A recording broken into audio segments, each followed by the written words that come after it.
Greater love has no man than this, that one should lay down his life for his friends. I've seen them. I've seen these people, and this is serious. I've never seen anything like this in any past generation. People are crying.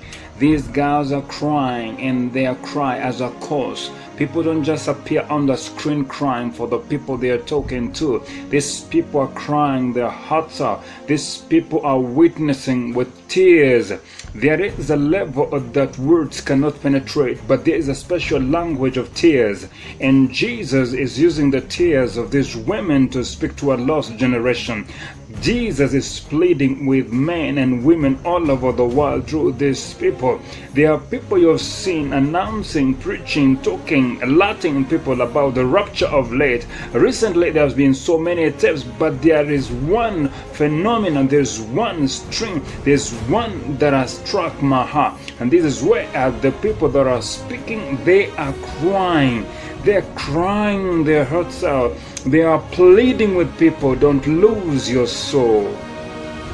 Don't lose your soul to hell, because it will be worthless. Once a soul has fallen into hell, she becomes less than worthless. The richest man who has fallen in hell cannot purchase a drop of water. You are reduced into abject poverty and abject misery. The suffering of that place cannot be compared to any descriptive analysis of any human being. The mental capacity of a human being has no language to describe hell. So the only way that we can be able to speak about the same is through tears. And I'm touched by the way these people are crying out for you. What shall it profit a man to gain the whole world and lose his own soul? Listen to the language of tears. Jesus, is that you? And I looked again, and lo and behold, it's Jesus. And I got this sense of urgency that he was leaving me behind. And I got afraid, and I didn't like the space that was between us. And so, as much as I hate to run, I started to jog. You know, I'm praying in tongues and I'm calling out for Jesus. And I can't catch up with him. And I got this sense of urgency, like he's leaving me behind. Like he's leaving me behind, like I was a little kid, and you know, and I was watching my dad like get in a car and leave me somewhere, and knowing that he wasn't gonna come back.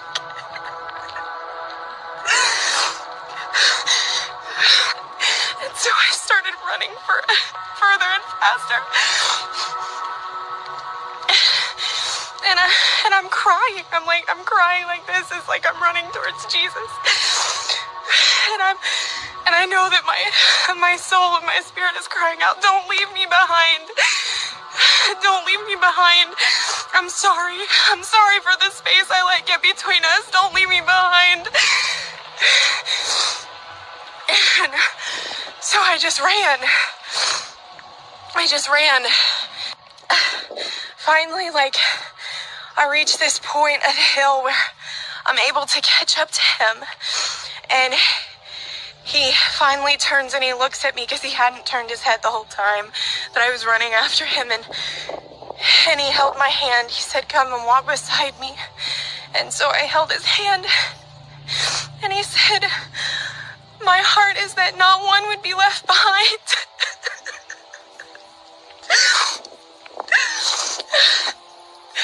But many on that day that cried, Lord, Lord,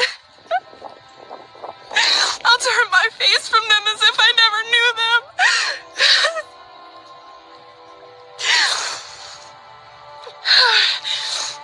And I said, Lord,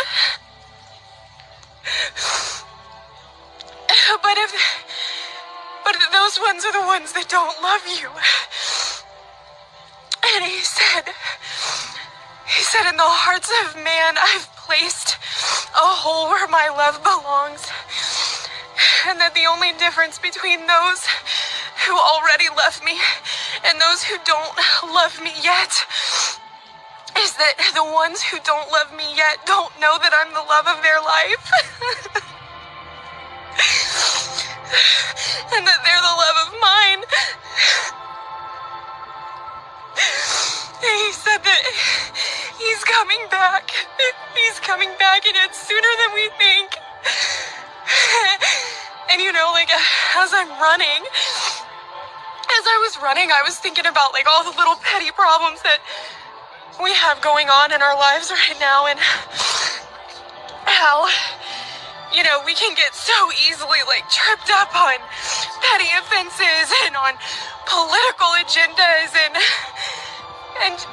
you know, this person hurt my feeling, and this person hurt my feeling, and this person's wrong, and this and that and the other, and me, and I, and you know, and the truth of the matter is that when I saw Jesus ahead of me, and he was leaving me behind, and I wasn't close to him, none of those things mattered. None of those things mattered. Man, I'm just like, if anything, this is a word for all the people out there, whether you know Jesus or you don't know Jesus. He's coming. He's coming. And it's sooner than we think. And then it was on the third one that the Lord spoke to me. And he said to me, the flight, the rapture of the saints. I started to cry. That was when I understood the meaning of the dream. When I was sharing this experience with Zina in her room, the Lord said to me, the end is nigh. The taking away of the sense is nigh. The enemy is trying everything to confuse people. You have the ticket. But if you are not careful, you're going to be worn out. And anytime he shows me anything regarding my family, I don't joke about it. It might be for everybody, but he just uses something dear to me to make me take it serious. And he started to minister to me concerning the flight of the saint. He started to speak to me. He says, take heed and fan into flame those things that are about to die. Take heed. He started speaking to me, and I just broke down. Zina will be my witness. I started to cry. She was shocked, and then I could see a bit of tears coming down her eyes. And I said to her, Zina, I think the Lord is telling us something. And exactly from my 16 to 17 years, I gave my life to Christ. And I think this is the time the Lord is telling me to lead you to him. You have done your church baptism. You've been singing in the choir. You've been leading the church in worship. But it's about time you get to know God yourself. So I said to her, what I'm about to do, I do it as I'm led. Are you happy for me to lead you to Christ? She said, yes, Mommy. Going to hell without even crying to God for help. They don't even ask him for help. They just go. He wants nobody to go. All we have to do is take his hand. His hand is like here. As you're falling, just take my hand. And so many people just don't do it. This is good news. But for many, this isn't good.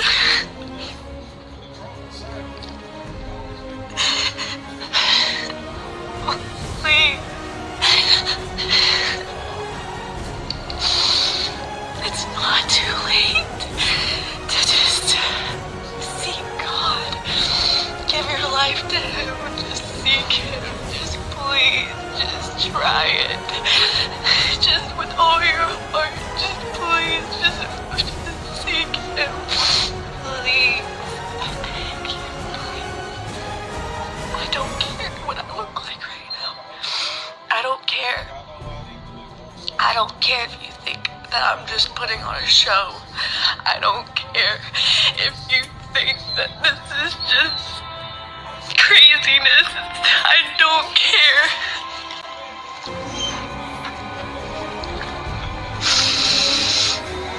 Wake up. Please wake up. It was like I was crying in a place, and I said, why not I talk to people? Maybe when they see my tears, they will know the seriousness. Jesus, I seen him, but he's not like what we think he looks like. He doesn't look like that. He doesn't have blonde hair and long hair and all that. That's not how he came. He came down. And he was descending, like it was like in a cloud, but he was on a horse. And he was with somebody else, and he was with something else. I don't know who he was with. I wasn't allowed to see that. But I know that he didn't come down by himself. And he had short hair, not like a fade or anything, but it was like a short hair. And he was like my complexion. He was like dark skinned, and he had a crown on his head. And he wasn't smiling, you guys. He was not smiling. And he didn't look at me or anything, but I saw him, and he was coming down, and as he was coming down, landing on the ground, I looked to the right-hand side, and I seen in the heavens, I seen the kingdom of heaven. I seen like a city in the clouds, and it's like, you know, when you have like a mist in the clouds, and it comes like clearer and clearer, I saw like a city, and I was like, and I hear people saying the Messiah, and I'm like, oh my God, it's Jesus. I'm like, oh my God, it's Jesus, and he came down. So I go and I start running. I start running because I'm looking for my husband. I'm looking for my husband.